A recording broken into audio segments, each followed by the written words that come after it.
অতিক্রম করবে, যাবে, ওইটাই হচ্ছে তোমার উম্মতের মধ্যে সবচাইতে ভালো উম্মত। সুবহানাল্লাহ বলেন।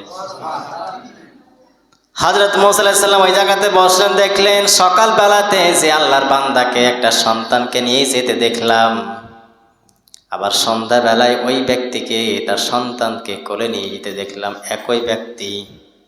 মাথায় তো ধরল না কি ব্যাপার, সকালে যে ব্যক্তিকে দেখলাম খারাপ, আমার উম্মতের মধ্যে সবচাইতে খারাপ, আবার সন্ধ্যা বেলায় দেখলাম ওই ব্যক্তিটাই আমার উম্মতের মধ্যে সবচাইতে ভালো। সুবহানাল্লাহ। কি এমন আমল তার ভিতরে আছে সকাল বেলায় খারাপ, সন্ধ্যা বেলায় ভালো? আল্লাহর কাছে প্রশ্ন করলেন রব্বুল আলামিন, কোন আমলের কারণে যাকে সকাল বেলাতে খারাপ দেখলাম সন্ধ্যা বেলায় ভালো, কোন আমলের কারণে? আল্লাহ পাক জবাব দিলেন হযরত মূসা নবীকে, সকাল বেলাতে যখন ওই বান্দাটি তার সন্তানকে নিয়ে জঙ্গলের দিকে যাচ্ছিল, সন্তান ডাক দিয়ে বলল, বাবা, এই যে জঙ্গল, এই জঙ্গলের চাইতে আর কি দুনিয়াতে আল্লাহর কোনো সৃষ্টি বড় আছে নাকি? আল্লাহর বান্দা ডাক দিয়ে তার সন্তানকে বলেন, বাবা, এই জঙ্গলের চাইতে, এর চাইতে বড় আল্লাহ সৃষ্টি হচ্ছে পাহাড়। সন্তান ডাক দিয়ে বলে, বাবা, পাহাড়ের চাইতে কি আর কিছু বড় সৃষ্টি আছে? বাবা ডাক দিয়ে বলে, পাহাড়ের চাইতে আল্লাহর আরেকটা সৃষ্টি বড় হচ্ছে আসমান। সন্তান ডাক দিয়ে বলে, আব্বা, আসমানের চাইতে কি আর বড় কিছু আল্লাহর সৃষ্টি আছে?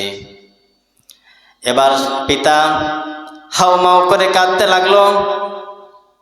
পিতা কাঁদতে কাঁদতে সন্তানকে জবাব দিলেন, সন্তান, আসমানের চাইতে তোমার এই পিতার গুনাহ আসমানের চাইতে বড়।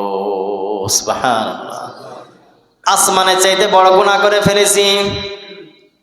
কত গুনাহ করেছি চোখে, কত গুনাহ কানে, কত গুনাহ এমনও করেছি অন্তরে, আল্লাহ ছাড়া কেউ জানে না। আসমানের চাইতে বড় গুনাহ হয়ে গেছে। এবার সন্তান ডাক দিয়ে বলে পিতাকে, আব্বাজান, আপনার গুনার চাইতে কি আর কোনো কিছু বড় আছে নাকি? এবার পিতা ডাক দিয়ে বলেন, আমার গুনার চাইতে আরেকটা বড় আছে, তা হচ্ছে তোমার সৃষ্টিকর্তা, আমার সৃষ্টিকর্তা মহান রব্বুল আলামিন। সুবহানাল্লাহ। এই জন্য আমরা যখন নামাজ শুরু করি প্রথমে কি বলি? আল্লাহু আকবার। তাকবীর তাহরিমা দিয়ে নামাজ শুরু করি, সালাম দিয়ে নামাজ শেষ করি। প্রত্যেকটা রুকুতে সেজদাতে যখনই যাই তখনই আমরা কি বলি? আল্লাহু আকবার। কারণ আল্লাহ মহান, আল্লাহর চাইতে আর কেউ বড় নাই। সুবহানাল্লাহ।